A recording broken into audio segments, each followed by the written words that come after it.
5, 4, 3, 2, 1, 0, blast off.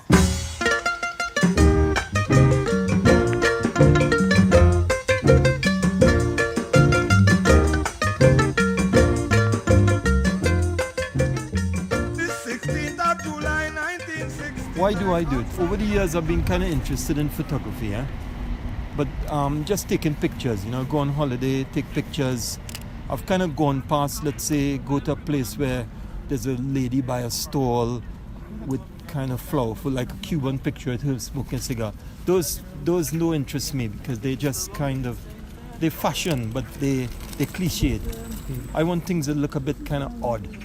Oddity is what the story I want to tell, because I want to kind of elicit a kind of reaction from people. So oddity is what drives me. What drives me a lot too is that photography just happened to be a way of expressing a bigger story about image and art, and like how you look at a painting. You see, when you see my pictures, there's a lot of work that goes on behind it, right? And a lot of things to get there. So basically, I realize I have to speak to somebody. Now, I know from experience, people who grew up in the English culture, right? I think they find it very hard to approach strangers in the street. I don't really have that problem. I've come from a different environment. I always say it kind of reminds me of my youth days. Parties, not paying parties, but invited parties.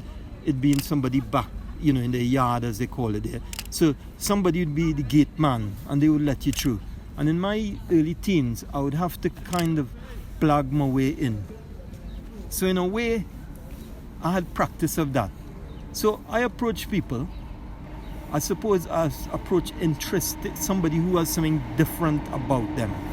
I'll be truthful. I say to the person, look, those glasses you're wearing and this color top here, and you see that background there? All of these things work together. Would you mind if I take a picture? And, I work on that basis. But then I also like to take people in different communities, like the Hasidic community. I take a lot of photographs because I'm kind of fascinated by their whole thing, and also the dress that they wear. Now, to be honest, 1 out of 10 or 1 out of 20 people say yes. But I accept that as part of because I know what the game is about. So I accept that, it comes with the territory. It's kind of a little bit disheartening if, like, 2 days go past and 30 people say no, but you just keep going, you know what I mean? And that is a lesson in life and in most other things, in career or whatever you're doing. Sometimes when I get a good picture, I get a real burst of euphoria from it, and somebody might say, well, that's kind of sad in a way, but then who is to measure what pleasure is? Somebody might spend 500 quid jumping out of a plane to do a parachute jump, and they get exhilaration. So who is to say that because they spend 500 and they're jumping out a plane, that pleasure of having taken a picture, who is to say that that is more than me thinking I got a good image? I guess everything I've said so far kind of sums up why I do it. There's a lot of things we do in life, like why do people kind of passionately support a football team? I mean, they could explain things like, yeah, I love that team, but when you really get on to the kind of nitty-gritty, it's kind of like, well, actually you can't really explain that emotional thing.